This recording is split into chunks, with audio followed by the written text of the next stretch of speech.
बच्चों तो बेसिकली हमने लास्ट क्लास में आपके कंपोनेंट ऑफ बजट पढ़े थे। आज हम पढ़ेंगे बेसिकली बजट के टाइप्स।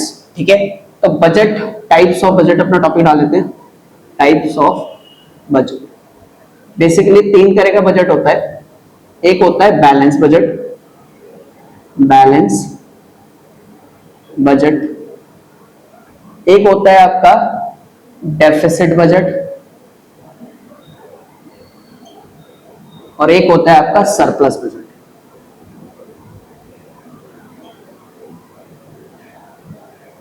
हम कोशिश करते हैं कि कभी हमारा डेफिसिट में ना आ जाए, ठीक है, क्योंकि हमेशा डेफिसिट में आ जाए क्योंकि एस्टिमेशन में हमेशा आपके खर्चे ज्यादा होंगे। आप खुद सोचो, आप जब मार्केट जाते हो कुछ खाने पीने, तो आप सोच के जाते हो यार एक प्लेट खा के आएंगे, लेकिन जब आपको टेस्ट आने लग जाता है तो आप दो भी कर देते हो, क्योंकि आप उस टाइम पे जो है मैक्सिमम सेटिस्फेक्शन लेवल पहुंचते हो। ऐसी कंट्री जब देश का जो है डेवलपमेंट की बात कर रही है तो कंट्री बहुत आपको अपना वो कंजर्व नहीं रखती है, करती है कि थोड़ा बहुत अगर एक्स्ट्रा कभी करना पड़ जाए, लेकिन अल्टीमेट जो है सोशल वेलफेयर होना चाहिए, तो हमारा डेफिसिट बजट ही जाता है। बैलेंस बजट होता क्या है?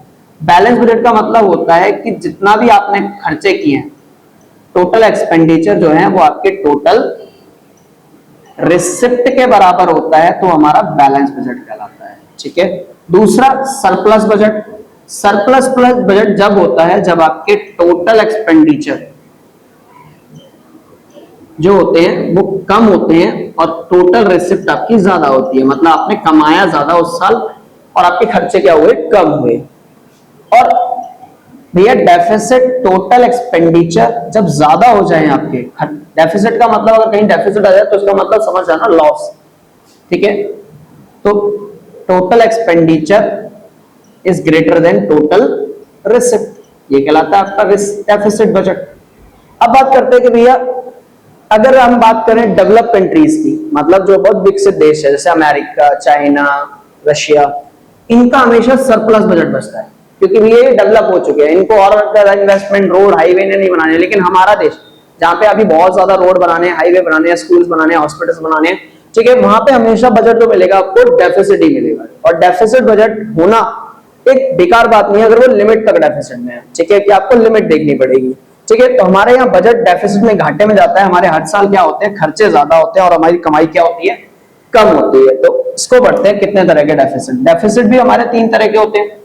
ठीक है, एक होता है हमारा रेवेन्यू डेफिसिट, एक होता है हमारा फिस्कल डेफिसिट, एक होता है हमारा प्राइमरी डेफिसिट। तो इसी के साथ आज की क्लास में हमारा चैप्टर कंप्लीट भी हो जाएगा। अगर हम बात करें रेवेन्यू डेफिसिट की, रेवेन्यू डेफिसिट का मतलब होता है जब हमारे, इट मींस या जब हमारे रेवेन्यू एक्सपेंडिचर, रेवेन्यू पढ़ा है ना हमने, revenue receipt, revenue expenditure, revenue expenditure is higher than revenue receipt, मतलब रोज के खर्चे आपके ज्यादा हो जाएं और रोज की इनकम आपकी कम हो जाए तो उसे कहेंगे हम रेवेन्यू डेफिसिट। ठीक है, फिस्कल डेफिसिट का मतलब होता है सारे खर्चे, मतलब जो भी रोज के, मतलब पूरे साल में कितने खर्चे हुए और साल में कितनी इनकम आई, जब टोटल एक्सपेंस ज्यादा हो जाते हैं टोटल इनकम के, तो वो कहलाता है फिस्कल डेफिसिट। इसका मतलब होता है टोटल एक्सपेंडिचर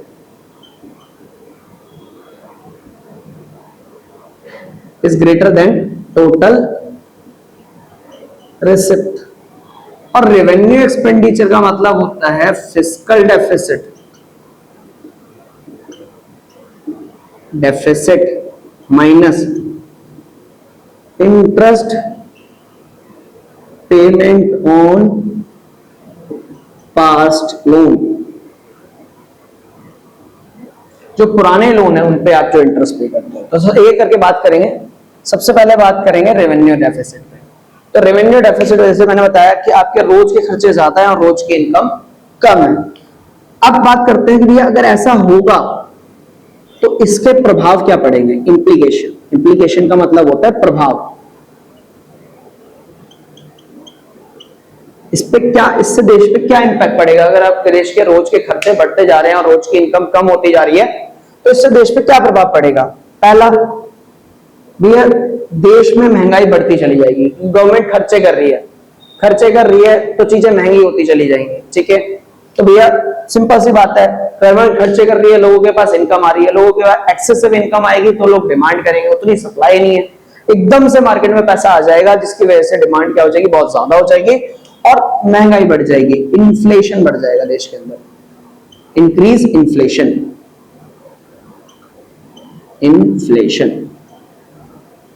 दूसरा भैया कंट्री जो है बेसिकली डेवलपमेंट पे फोकस नहीं कर पाएगी कि उसका जो भी पैसा कमा रही है वो सारा तो खर्च हो रहा है, तो डेवलपमेंट के लिए पैसा ही नहीं बचेगा। Hamper the development process, hamper development process, hamper हो। तीसरा पॉइंट भैया अब अपने डेवलपमेंट अपने खर्चों को पूरा करने के लिए गवर्नमेंट क्या लेगी, लोन लेगी तो क्या होगा भैया, लोन भी क्या होगा, खर्चा हो जाएगा, फिर लोन लेगी तो गवर्नमेंट किस में फंस जाएगी, डेट ट्रैप की कंडीशन, किसमें फंस जाएगी, डेट ट्रैप का मतलब है कि एक ऋण जाल में फंस जाना कि एक खर्चों को पूरा करने के लिए हम क्या ले रहे हैं, लोन ले रहे हैं, ठीक है। फोर्थ, इससे क्या इंपैक्ट पड़ेगा, इससे देश पे इंपैक्ट पड़ेगा कि देश की जो रेगुलर बेसिस की एक्टिविटीज है वो बहुत ज्यादा टफ हो जाएंगी कि गवर्नमेंट जो है रेगुलर एक्सपेंडिचर पूरे नहीं कर पाएगा। तो मतलब हैम्पर द एडमिनिस्ट्रेशन, एडमिनिस्ट्रेशन मतलब मैनेजमेंट, भैया इससे मैनेजमेंट पूरा देश का क्या हो जाएगा, हैम्पर होगा। अब बात करते हैं सॉल्यूशन की, इसके सॉल्यूशन क्या है। सॉल्यूशन एक है, अपने जो फालतू के खर्चे हैं उनको कम करो और जो आपकी रोज की इनकम है उसको इंक्रीज करो। तो अगर मैं आपको इसका एग्जांपल बताऊं, आपने देखा होगा एक बार कि हमारा क्या हुआ था, चलान्स बहुत ज्यादा बढ़ गए थे, मतलब फाइन्स बहुत ज्यादा बढ़ गए थे, मतलब ट्रैफिक पुलिस वाले बहुत ज्यादा फाइन काट रहे थे। अभी कुछ साल पहले की बात है, कोविड के बाद बहुत ज्यादा फाइन्स जो है चार्ज करने लगे थे। क्यों, ऐसा क्यों, क्योंकि आपको पता है गवर्नमेंट के कोविड की वजह से रेवेन्यू से पूरी खत्म हो गई थी, रोज की इनकम, क्योंकि फैक्ट्रियां चल रही थी, टैक्स आ नहीं जाता कहीं से, ठीक है। और गवर्नमेंट के रोज के खर्चे बहुत ज्यादा बढ़ गए, क्योंकि मेडिकल पे बहुत ज्यादा खर्चा करना पड़ गया था, तो गवर्नमेंट बहुत ज्यादा रेवेन्यू डेफिसिट में चला गया था। तो गवर्नमेंट ने बोला इसको सही करना है तो हमें क्या करना है, हमें अपने रोज की इनकम को बढ़ाना है। तो गवर्नमेंट ने टैक्सेस बहुत बढ़ा दिए, ओपन होने के बाद टैक्सेस बढ़ा दिए थे। उसके बाद गवर्नमेंट ने क्या करा, फाइन्स बहुत ज्यादा बढ़ा दिए, फिर पब्लिक बहुत परेशान हुई थी। तो वो सॉल्यूशन था, क्योंकि वो टेम्पररी प्रॉब्लम को खत्म कर रही है, मतलब टेम्पररी डेफिसिट होता है, हमेशा नहीं होता। टेम्पररी डेफिसिट मतलब बेसिकली कभी कभार ऐसा होता है सरकार ने बहुत ज्यादा खर्चे कर दिए, ठीक है, तो प्रॉब्लम सही करने के जैसे कई बार आप भी तो करते हो, घर में ज्यादा खर्चे कर देते हो, तो आगे जाके क्या करते हो, खर्चे कम करते हो, जहां खर्चे नहीं करने चाहिए थे वहां नहीं करते हो। ऐसे ही गवर्नमेंट ने किया कि गवर्नमेंट ने क्या किया, रिड्यूस अनरिलीवेंट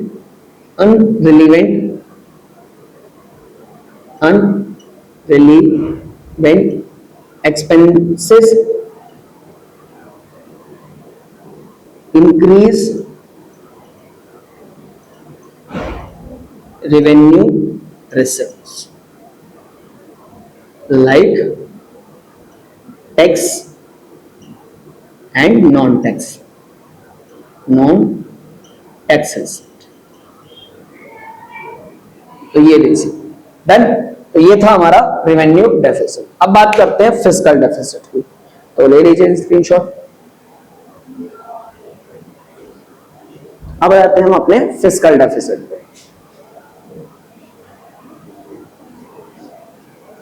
रेवेन्यू डेफिसिट पे आपके एग्जाम में पहले भी क्वेश्चन आ रखा है और आज भी अभी भी आ सकता है। फिस्कल डेफिसिट की बात करते हैं। मान के चलो पूरे साल में 100 रुपए खर्चा हुआ और कमाई हुई 80 रुपए, तो 20 रुपए खर्चा कहां से किया होगा, बोरिंग सिंपल सी बात, उधार मांगा होगा कहीं ना कहीं से, या देश के अंदर से या देश के बाहर से।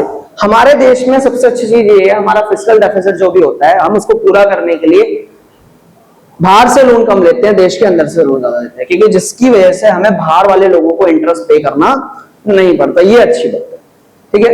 फिस्कल डेफिसिट बेसिकली, अब इसके भी अगर फॉर्मूला देखें तो यहां से हम फिस्कल डेफिसिट का एक और फॉर्मूला बना सकते हैं कि भैया जितना भी फिस्कल डेफिसिट है वो किसके बराबर होगा, टोटल बोरिंग के बराबर होता है। इसके बराबर होता है मतलब बेसिकली फिस्कल डेफिसिट हमेशा जो है वो टोटल बोरिंग के बराबर होता है। अब फिस्कल डेफिसिट का मतलब total expenditure minus total receipt, ऐसे कर सकते हो, total expenditure minus total receipt. तो इसको टोटल एक्सपेंडिचर में कौन से एक्सपेंडिचर पड़े, revenue expenditure plus capital expenditure minus revenue receipt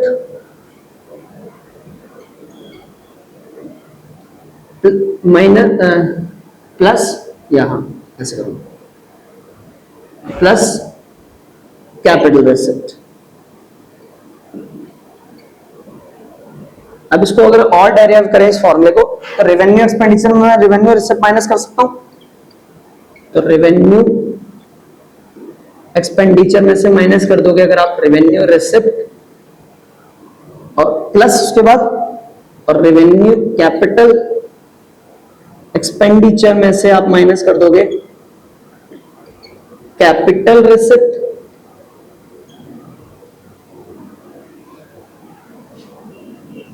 तो ये बन जाएगा हमारा फॉर्मूला, ये बन जाएगा फिस्कल डेफिसिट का। अब revenue expenditure minus revenue receipt, ये कहीं याद आ रहा है, ये रेवेन्यू रिसिप्ट है, रेवेन्यू रिसिप्ट, तो कुछ याद आ रहा है, तो ये फॉर्मूला होता है हमारा रेवेन्यू डेफिसिट का। तो revenue deficit plus capital expenditure minus capital receipt, कहने का मतलब ये आपका डेरिवेशन से हमारा फॉर्मूला बन जाता है। तो ये हमने पढ़ा रेवेन्यू फिस्कल डेफिसिट। अब फिस्कल डेफिसिट में थोड़ा सा और पढ़ते हैं, मैं ये रब कर दे रहा हूं, थोड़ा सा ले लीजिए स्क्रीनशॉट।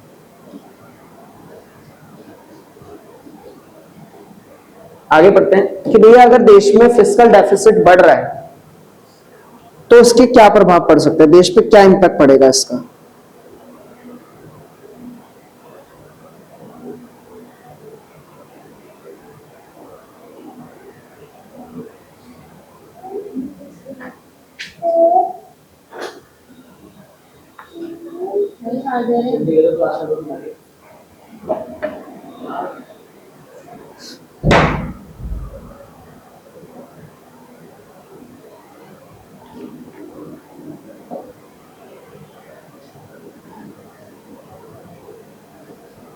इम्प्लीकेशन,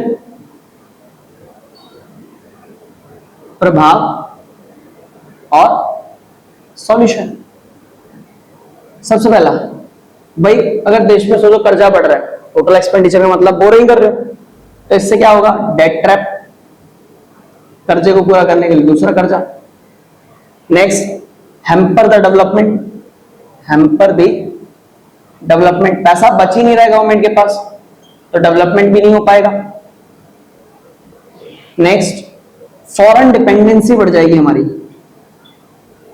क्योंकि आप पैसा अब इन्वेस्ट करने के लिए कहां से पैसा लोगे, फॉरेन कंट्री से, तो फॉरेन डिपेंडेंसी बढ़ जाएगी। नेक्स्ट भैया, ये जो है इन्फ्लेशन को बहुत ज्यादा बढ़ा देगा, क्योंकि आप लोन बाहर से लोगे तो पैसा एकदम से मार्केट में आ जाएगा, पैसा आ जाएगा लोगों के पास, डिमांड बहुत ज्यादा होगी, इसकी वजह से क्या हो जाएगा, इन्फ्लेशन बढ़ेगा। ठीक है। Next, hamper the normal functionality को भी इंपैक्ट करेगा, और ये इकोनॉमिक स्टेबिलिटी को भी हैम्पर करेगा। तो हैम्पर इकोनॉमिक स्टेबिलिटी, स्टेबिलिटी का मतलब है कि भैया या तो प्राइस बहुत ज्यादा हो जाएंगे या प्राइस बहुत कम हो जाएंगे, इकोनॉमिक स्टेबिलिटी नहीं मेंटेन रहेगी। सॉल्यूशन क्या है भैया, इस जल्दी से जल्दी इस डेफिसिट को क्या किया जाए, खत्म किया जाए, मतलब बोरिंग करो और खत्म करो इसको। दूसरा, डेफिसिट फाइनेंसिंग, दूसरों से पैसा मत लो, क्या करो, अपने ही देश में प्रिंटिंग मोर करेंसी, और इसको खत्म करो इस प्रॉब्लम को। तो ये था सॉल्यूशन इसका फिस्कल डेफिसिट का। अब बात करते हैं प्राइमरी डेफिसिट की। तो प्राइमरी डेफिसिट बेसिकली यही कहता है कि आपका जो भी आपका घाटा हुआ है, मान लो कि आपको 100 करोड़ का लोन लेना पड़ा, बोरिंग करनी पड़ी, और उस बोरिंग के करने के बाद 80 करोड़ आपके जो हैं वो इंटरेस्ट में जा रहे हैं, तो इसका मतलब आपके पास तो कुछ बच ही नहीं रहा है, और बच नहीं रहा तो कहां से री इन्वेस्ट करोगे, तो भैया इसे कहते हैं प्राइमरी डेफिसिट। और ये देश में एक्चुअल सिचुएशन को दिखाता है कि देश में क्या चल रहा है, प्राइमरी क्या है। तो प्राइमरी डेफिसिट तो ये बोला जाता है कि ये जीरो के जितना पास है उतनी वर्स्ट कंडीशन है कंट्री के लिए। तो it means it closer to zero या its value closer to zero, worst condition for country,